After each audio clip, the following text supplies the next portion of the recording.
Arthur raised his glass and tapped it with a silver spoon. The musical sound cut through the chatter. Hundreds of powerful guests turned their attention to the golden couple standing on the grand staircase. "Friends, honored guests," Arthur began. His voice dripped with fake sadness and practiced charm. "This week has been one of great heartbreak. The sudden leaving of Audrey has left an empty place in my life. But in the darkest times, we must look for the light. Chloe has been my rock, my savior in this storm. And so tonight, we celebrate not what is lost, but what is found." Before Arthur could finish the toast, the ground under the manor shook hard. Champagne glasses shattered in the hands of the guests. The crystal chandeliers swung wildly. The lights flickered and popped in a shower of sparks. A low, terrifying groan rose from deep under the marble floors, a sound like the earth itself tearing open. "Earthquake!" a senator screamed. The crowd fell into total panic and rushed toward the heavy oak doors. But the doors slammed shut by themselves. The heavy iron bolts slid into place with a loud clack, locking the entire rich group inside. Arthur's face lost all color. He gripped the marble banister. His eyes darted wildly. "Security! Get the doors open!" he barked into the earpiece hidden under his collar. There was no answer, only static. The center of the ballroom floor, a huge mosaic crest of the Pendleton family, began to crack. A split opened in the marble and released a freezing, foul-smelling mist that rolled across the floor. Then the floor exploded upward. Screams filled the air as guests threw themselves backward. From the jagged hole in the earth, a figure rose, floating up through the mist with the silent, terrifying grace of a god of death. It was Dominic Croft. He no longer wore the torn clothes of his underground prison. He was dressed in a perfect midnight black suit. His golden eyes glowed with deadly purpose, and in his arms he held Audrey. Arthur stumbled backward and fell onto the steps of the grand staircase. "No, no, it's impossible.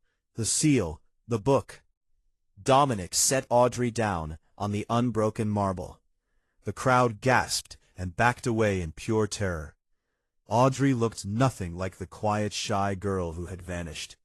She wore a stunning corseted gown of deep crimson silk, a dress from Genevieve's wardrobe, perfectly kept in the underground manor. Her hair fell down her back in dark waves. Her eyes, once soft and afraid, now shone with the same immortal, dangerous fire as the king who stood beside her. "Hello, Arthur," Audrey said.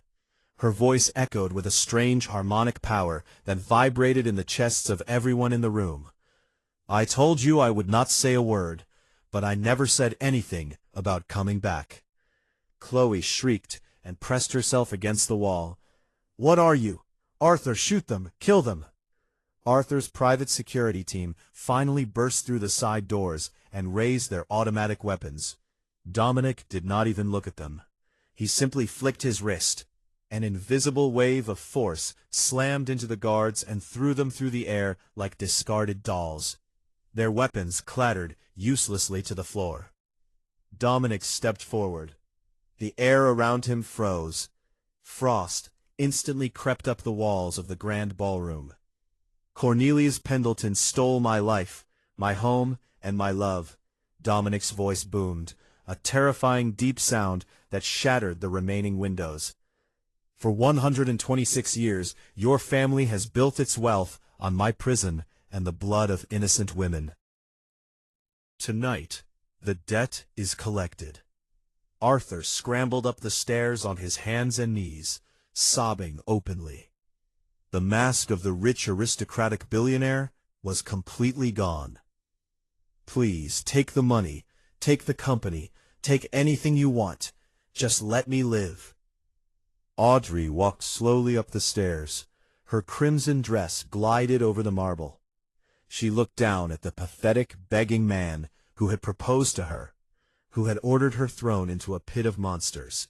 She felt no pity, only the cold, exact justice of a queen.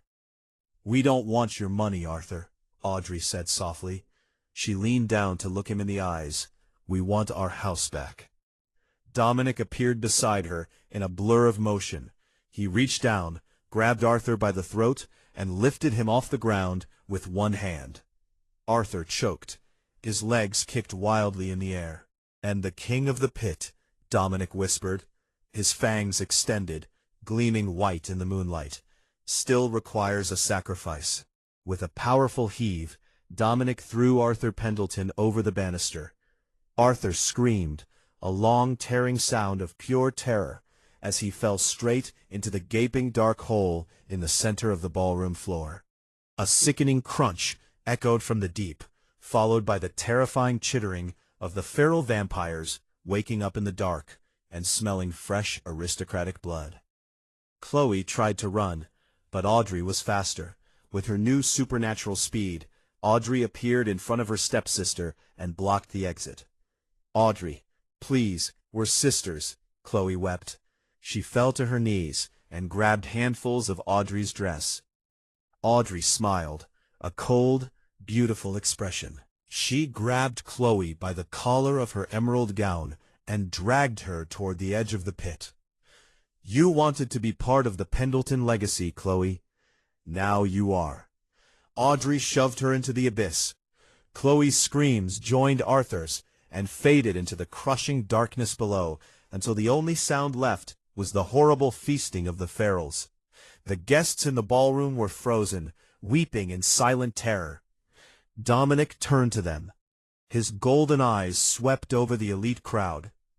"Leave this place," Dominic commanded.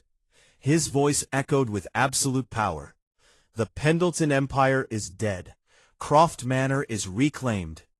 If any of you ever return to this valley, you will join them in the dark." The guests did not need to be told twice. They scrambled over each other, unlocked the doors, and fled into the rainy night, leaving their luxury cars behind and running for their lives. Silence fell over the grand, ruined ballroom. Dominic walked to the edge of the pit. With a wave of his hand, the earth began to groan again. The marble floor slid back into place, sealing the gaping wound in the earth, and locking Arthur and Chloe in the exact nightmare they had created for so many others. Audrey walked to Dominic's side and looked out over the wide estate that was now rightfully theirs. The curse was broken. The monsters below were sealed away with the very villains who had made them. Dominic wrapped his arm around her waist and pulled her close against his chest. He kissed the top of her head. The violent storm of his revenge finally settled into a deep, lasting peace. "They thought they threw away a pawn," Dominic murmured, staring out at the moonlit valley. A real, powerful smile touched her lips. They did not know they were crowning a queen. This story shows us something important about real life. Even though it is filled with vampires and curses, people who seem perfect and rich on the outside can sometimes hide dark secrets and use others for their own gain. Greed and the desire to keep power at any cost can lead to terrible choices that hurt innocent people. At the same time, the story reminds us that strength can grow from betrayal. When someone is treated unfairly, they can find courage they never knew they had. Justice may take a long time, but truth and the right bloodline, here meaning true character and rightful claim, can finally break even the strongest false locks. History often hides painful truths under beautiful houses and famous family names. Learning to look carefully, question what we are told, and stand up for what is right can help us avoid becoming pawns in someone else's game. The deepest lesson is that true power comes not from stolen wealth or dark deals, but from loyalty, courage, and the choice to fight for what is truly ours. If you enjoy this video, please give it a thumbs up, share it, and subscribe so you don't miss my next video. Before Robert could raise his gun again, Lucius crossed the space between them in the blink of an eye. He grabbed Robert by the throat and lifted the rich man off the ground with one arm. Robert gasped. His face turned purple. His legs kicked uselessly in the air.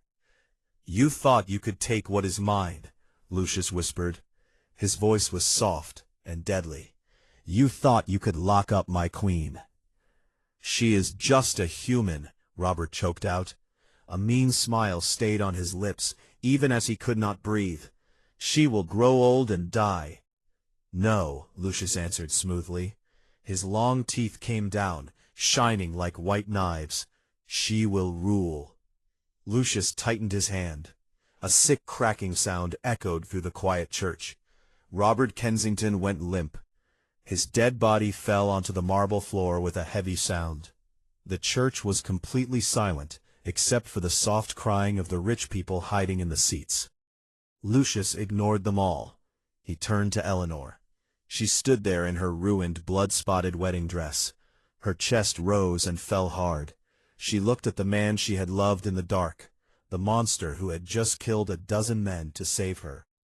Lucius walked toward her slowly, with great respect, as if he were walking toward a goddess. He dropped to one knee in front of her.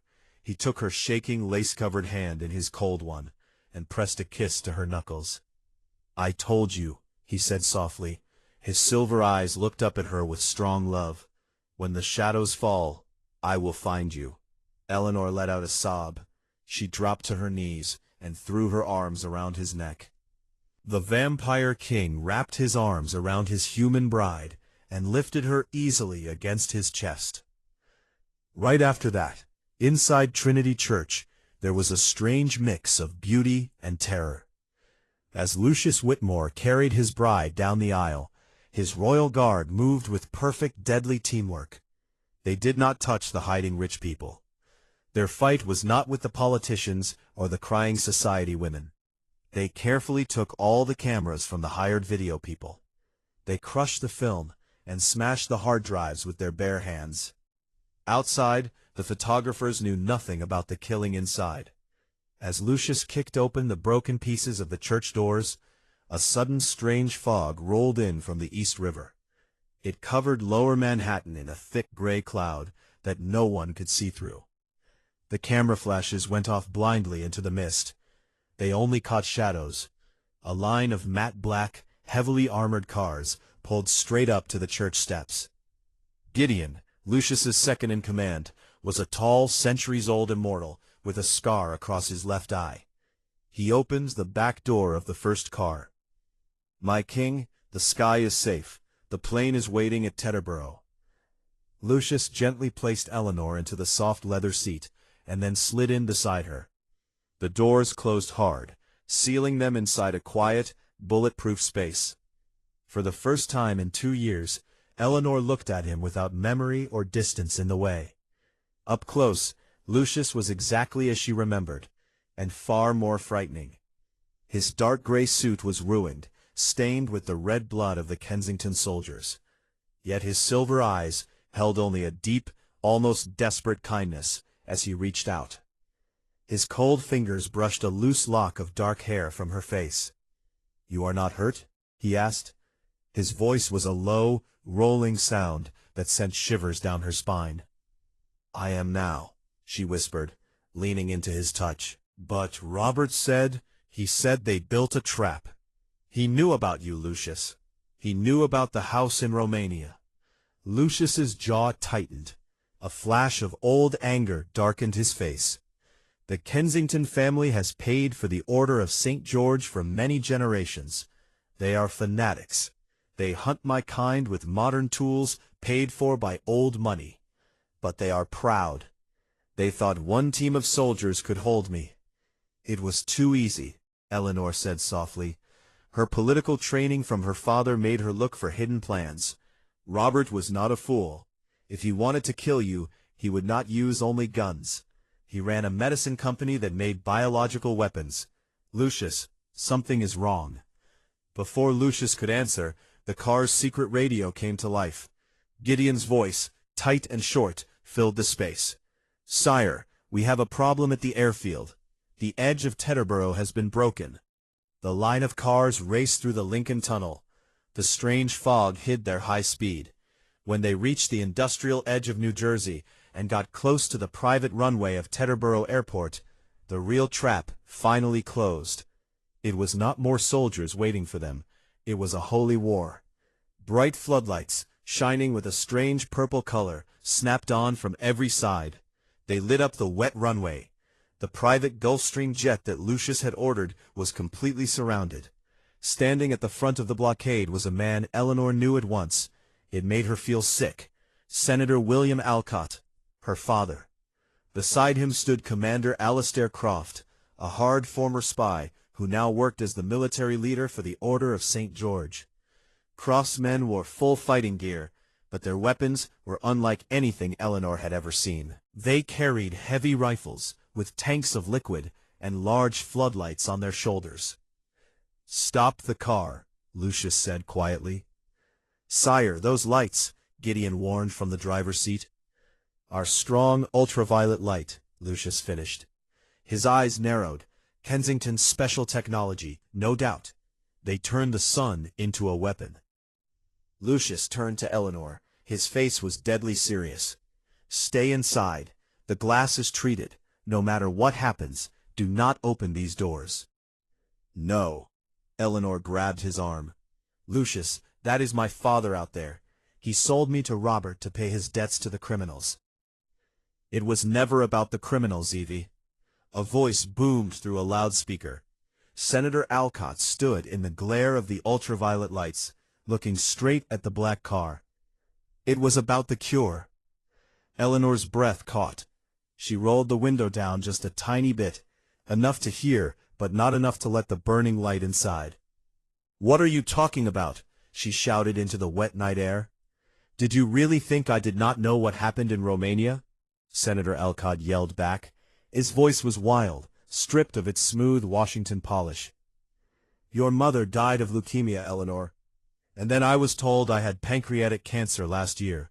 It is the end. 6 months to live." Eleanor froze. "Terminal?" "Kensington Pharmaceuticals could not save me," Alcott continued, stepping closer to the line of soldiers. "But Robert found something in the old books. Vampire blood. Especially the blood of a top sire. It makes dead cells live again. It cures any disease." But the king had to be pulled out of his safe place in Europe. He had to come to American ground. The truth hit Eleanor like a hard blow. "You did not sell me for money. You used me as bait to take his blood to save yourself." "I am a United States Senator," Alcott roared. "I still have work to do. Croft, take the immortal alive. Drain him. Kill the rest." Commander Croft raised his hand. The runway exploded into a bright, silent storm of violence. The Order's soldiers fired, but these were not normal bullets. They were silver mixed with special chemicals and tipped with burning white phosphorus. They hit the armored car and hissed as they began to melt through the strong steel. Lucius did not wait to be burned out of his safe place. With a huge roar that shook the ground of the airport, the Vampire King kicked the strong car door completely off its hinges. It flew 50 feet through the air and crushed 2 of Croft's heavily armed men. Lucius stepped out into the strong ultraviolet light. Eleanor watched in horror as the artificial sunlight hit him. His skin, usually smooth and pale like marble, began to blister and smoke. The smell of burning flesh filled the air. But the pain did not stop him. It only freed the beast inside. Lucius tore through the heavily armed line with a force that was hard to believe. He did not use weapons. His hands were enough. He ripped an ultraviolet light from the soldier's stand and crushed the man's chest with it. Gideon and the Royal Guard came from the shadows of the hangars and fought Croft's men hand to hand.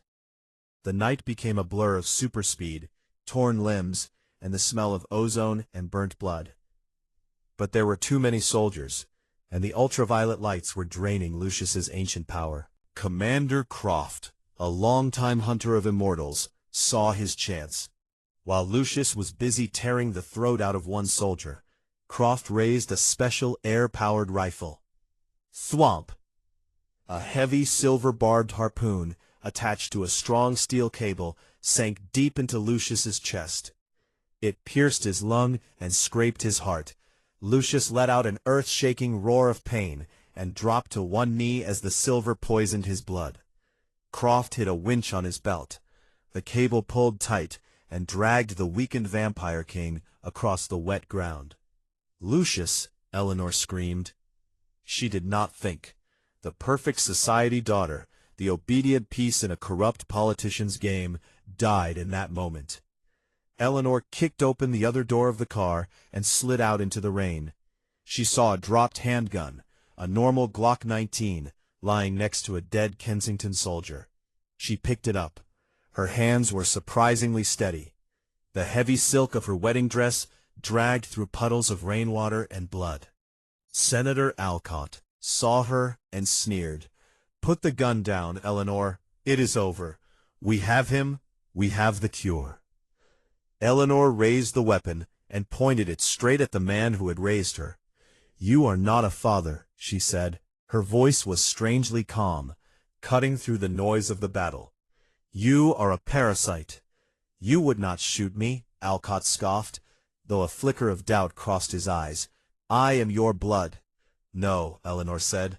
"My blood is his." She shifted her aim slightly to the right and pulled the trigger 3 times. She did not shoot her father. She shot Commander Alistair Croft. At close range, the 9mm hollow point rounds went past Croft's protective vest. They hit him under the arm and in the neck. The commander choked. His eyes widened in shock before he fell onto the runway. The winch on his belt stopped working. The tension on the cable snapped. Lucius gasped. He grabbed the silver harpoon in his chest and ripped it out with a wet, sick sound of flesh. Black blood poured onto the asphalt. Senator Alcott screamed and backed away as he realized his protection was gone. "Eleanor, what have you done?" "I burned the cage," she answered coldly. With Croft dead, the remaining soldiers broke ranks. They were terrified, as Gideon and the Royal Guard began to kill them without mercy. The ultraviolet lights were smashed one by one. The runway fell back into the comforting, hiding darkness of the storm. Eleanor dropped the gun and ran to Lucius. He was slumped against the tire of a fuel truck. His chest smoked from the silver poison and the ultraviolet burns. "Lucius," she sobbed, dropping to her knees and holding his face. "Lucius, please, you have to heal. Drink from me." He looked at her. His silver eyes were cloudy with pain, but filled with an overwhelming, total love. "If I drink from you now to heal this damage, I will take too much, Evie. You will not survive as a human." "I do not want to be human," she cried, pressing her wrist to his mouth. "I do not want to live in their corrupt, dying world. I want the shadows. I want you." Lucius's fangs came out. "It will be agony," he whispered. "Do it," she ordered with the voice of a true queen. Lucius closed his eyes and sank his fangs into the soft skin of her throat. Eleanor gasped as the pain hit, a sharp, piercing sting that instantly turned into a rush of pure fire in her veins. It felt as if liquid ice and molten lava were racing through her body. She felt her human heart stutter, fighting against the venom, before it finally stopped. The world faded into darkness, but she was not afraid. She was safe in the arms of the monster who loved her. When Eleanor opened her eyes again, the world was completely different. The rain falling on the runway did not just look like water. She could see the tiny particles inside each drop. She could hear the frantic, terrified heartbeat of her father, who was pinned to the ground by Gideon 30 yards away. She felt a rush of strength that was both terrifying and exciting. Lucius stood over her, fully healed. The burns were gone from his perfect skin. He reached down and offered his hand. Eleanor took it and pulled herself up. She looked down at her ruined white wedding dress, now soaked in rain and immortal blood.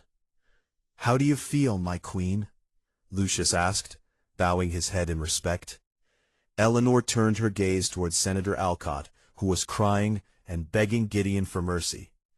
The cancer inside him smelled foul to her new senses, a rot that matched his soul. "I feel," Eleanor said, her voice now carrying a new dark power, "like taking my throne." She walked over to her father. He looked up at her and saw the unnatural glowing light in her dark eyes. "Evie, please," Alcott begged. "I am your father." "My father died in Romania," Eleanor replied, turning her back on him. She looked at Gideon. "Leave him. Let the cancer finish what it started. Death by his own weak body is a far worse punishment than anything we could do." They boarded the Gulfstream jet and left the burning mess of the Teterboro ambush behind them. Within 48 hours, the Kensington Empire completely fell apart. Using the security code she had taken during her engagement, Eleanor remotely wiped out the secret bank accounts. She leaked the illegal medicine research to the newspapers. She showed the world the Order of St. George's money ties to international terrorism. The scandal that followed shook Wall Street and Washington to their roots. Senator William Alcott died in shame in a federal prison hospital 3 months later. The official report said that a huge gas explosion destroyed Trinity Church during the wedding, and that Eleanor Alcott died in the fire that followed. The Vatican sent its best cleanup teams to collect the remaining evidence. They locked the security camera footage of a man walking through bullets deep inside the secret archives of the Vatican. But those who live in the shadows know the truth. They know that deep in the misty peaks of the Carpathian Mountains, the Vampire King does not rule alone. Beside him sits a bride who was once human, a queen who chose the darkness. She is dressed in blood and silk. She burned down her own world to build an empire of the night. This story is made up, but it still teaches something real and useful. It shows how dangerous it can be when people use others as tools for their own gain. In real history, families and governments have sometimes treated people like objects to get power or money.